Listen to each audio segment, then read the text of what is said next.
Assalamualaikum warahmatullahi wabarakatuh. Waalaikumsalam warahmatullahi wabarakatuh. Selamat pagi semuanya. Pagi, Bu.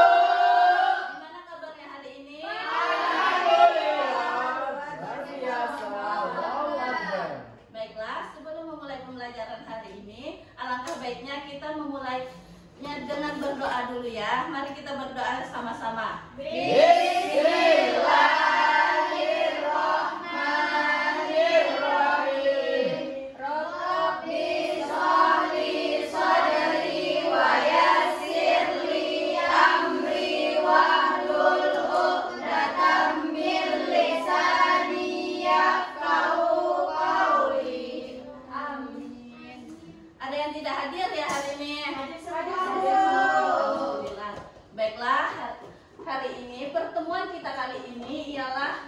Memasuki materi tentang menghindari sifat tercela.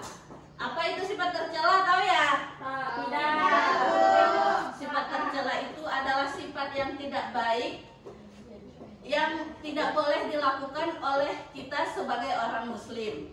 Nah, kan sifat tercela itu ada banyak. Jadi di sini kita akan mempelajari serakah. Ada yang mau baca ya pengertian serakah? Ya, saudari Yuni.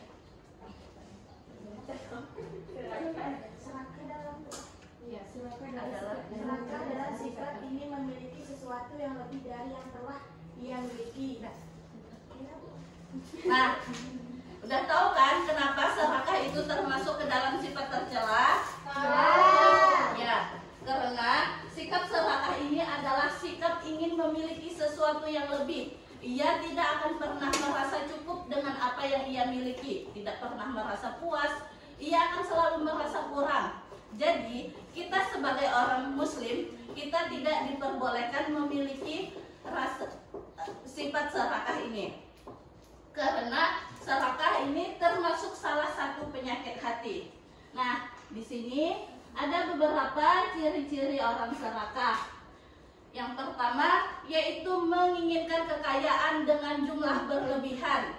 Yang kedua yaitu tidak pernah merasa cukup. Yang ketiga rakus terhadap harta. Dan yang terakhir mementingkan kepentingan pribadi saja.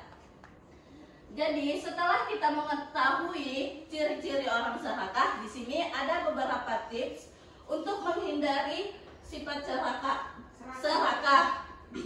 Yang pertama yaitu kita harus selalu bersyukur dengan rezeki yang Allah berikan kepada kita.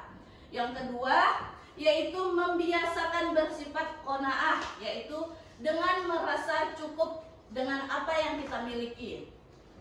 Yang ketiga yaitu kita harus meyakini bahwa harta yang kita miliki akan dipertanggungjawabkan di akhirat nanti. Dan yang terakhir yaitu menyadari bahwa rezeki makhluk itu sudah ada takarannya masing-masing. Nah, di sini Ibu ada sedikit cerita. Udah pernah dengar ya kisah tentang Qorun? Belum. Oke, di sini Ibu akan menceritakan kisah Qorun. Qorun ini adalah sepupunya Nabi Musa, saudaranya dari belah pihak ayahnya yang berketurunan Bani Israel. Pada awalnya Qorun ini adalah pengikut Nabi Musa yang setia, soleh, dan rajin beribadah. Namun sedihnya Qorun ini memiliki kehidupan yang sangat miskin dan ia memiliki banyak anak. Nah, Qorun pun bosan dengan kehidupannya yang miskin itu. Lalu ia meminta kepada Nabi Musa untuk mendoakannya agar menjadi orang yang memiliki banyak harta. Nabi Musa pun menyetujui permintaan Qorun dengan tanpa ragu. Karena Nabi Musa beranggapan Qorun ini adalah pengikutnya yang setia, tidak akan pernah mengkhianatinya. Nah, singkat cerita, doa Nabi Musa pun dikabulkan. Qorun menjadi orang kaya, bahkan semakin hari semakin bertambah pula hartanya. Nah, ternyata dengan bertambahnya harta Qorun tadi, itu membuat ia menjadi malas beribadah. Bahkan itu menjadi ia meninggalkan ibadahnya karena sibuk dengan hartanya yang semakin bertambah tadi. Suatu ketika Nabi Musa mendatangi Qorun.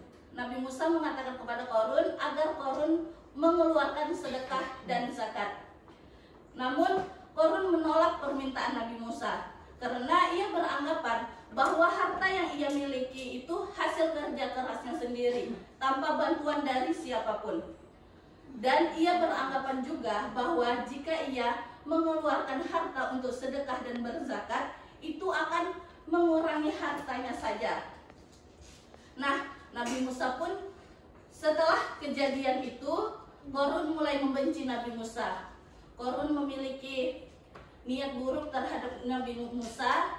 Ia ingin mengeluarkan Nabi Musa dari kaumnya.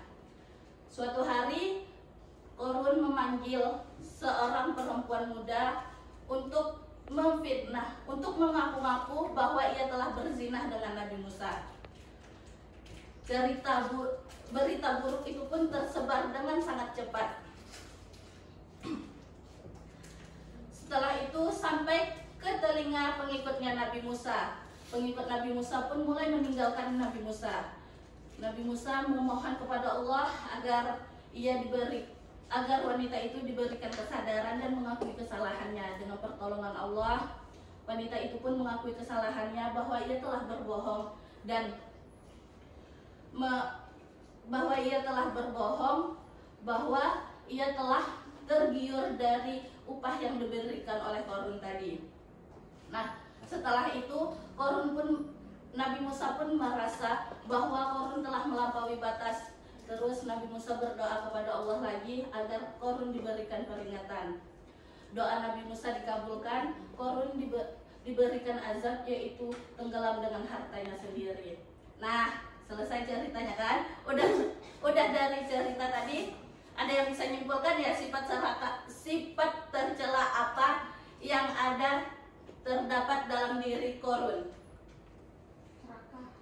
Iya, Saudari Nurjana. Qorun memiliki sifat serakah, Bu. Iya, benar.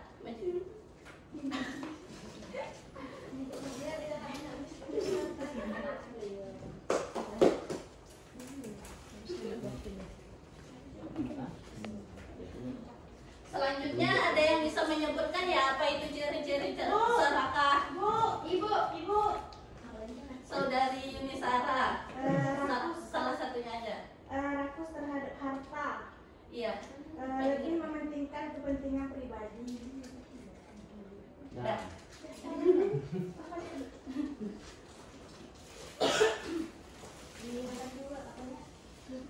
Yang terakhir, gimana caranya kita menghindari sifat serakah tadi? Ada yang tahu ya? Saudari Tasya. Tahu bersyukur. Iya, maju ke depan. Ya, mungkin ini saja pertemuan kali ini. Jadi ada tugas untuk kalian di rumah ya. Kalian cari contoh orang serakah. Akhirul kalam. Assalamualaikum warahmatullahi wabarakatuh.